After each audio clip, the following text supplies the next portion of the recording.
అయితే ఎక్కువగా డయాబెటిస్ ఉన్న వాళ్ళలో ఈ దంత సమస్యలు కానీ, ఈ దంతాల్లో ఎక్కువ ఇన్ఫెక్షన్స్ రావటం కానీ చేస్తాం. సో, ఇలాంటి పర్సన్స్‌కి ఏమైనా ఇంప్లాంట్స్ చేయాల్సి వస్తే, వాళ్ళకి ఎలాంటి మెటీరియల్ యూజ్ చేస్తారు?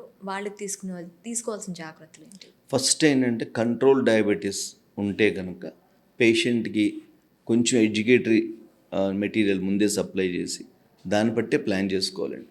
మేజర్గా ఈ డయాబెటీస్ ఉన్నప్పుడు మేజర్గా ఇబ్బంది పడేది చిగురండి. గమ్ ఎక్కువ ఎఫెక్ట్ అవుతుంది. మోర్ దెన్ బోన్ గమ్ ఎక్కువ ఎఫెక్ట్ అవుతుంది. సో మనకి గమ్ముని బట్టి బోన్ లెవెల్ ఉంటుంది, బోన్ లెవెల్ని బట్టి బోన్ డెన్సిటీ ఉంటుంది. సో ఇవన్నీ interlinked, each future is interlinked. కాబట్టి పేషెంట్కి మన డయాబెటీస్ ఒకటే కాకుండా డయాబెటీస్ ఇంటర్లింక్డ్ థింగ్స్ అన్నిటిని కూడా చెక్ చేసుకోవాలండి.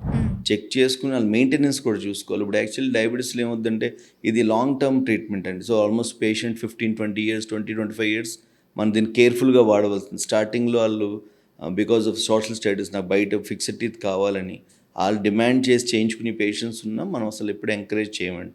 మిగతా అన్నీ మనకున్న ఫ్యాక్టర్స్ అన్నీ సాటిస్ఫాక్టరీగా ఉంటే పేషెంట్ అప్పుడు మనం ఎడ్యుకేట్ చేసి మనం దాన్ని తీసుకోవాల్సిన ఆఫ్టర్ కేర్ తీసుకుని చేయొచ్చు. కానీ హై డయాబెటీస్ హెచ్బిఏవన్సీ 7.5 8.5 ఉన్నప్పుడు మనం అసలు ప్లాన్ చేయడంలో చిన్న రిస్క్ ఫ్యాక్టర్ అవుతూ ఉంటుంది. అయితే ఒక్కసారి ఇంప్లాంట్ చేసుకున్న తర్వాత దంతాలు, అవే దంతాలు మనకి లైఫ్ లాంగ్ ఉంటాయా? లేకపోతే మళ్ళీ వాటిల్ని చేంజ్ చేసుకోవటం కానీ, రెగ్యులర్ టెస్ట్‌లు కానీ ఏమైనా అవసరం అంటారా? ఇంప్లాంట్స్కి యాక్చువల్లీ రెగ్యులర్గా టెస్ట్ అంటే ఏమి ఉండదండి. ఒకసారి ఇంప్లాంట్ ప్లేస్ చేసాక దాని పైన పెట్టి సూపర్ స్ట్రక్చర్ అంటే మనకు కనబడేది పన్ను. ఇంప్లాంట్ అనేది బోన్లో ఉంది. సో పైన ఉన్న పన్ను అనేది 15-20 ఇయర్స్కైనా అరుగుదల వస్తే పేషెంట్ యూసేజ్ కానీ వాళ్ళు ఎక్కువ హార్డ్ చూయింగ్ కానీ ఉంటే పైన క్యాప్ మార్చుకోవాల్సి వస్తే వస్తుందండి. పైన ఉన్నది లోపల ఉన్న ఇంప్లాంట్ మాత్రం ఫర్ లైఫ్ అలాగే ఉన్నట్టు, అదేమి పాడవదు, మార్చడానికి అవకాశం లేదు, మార్చడానికి అవసరం లేదు.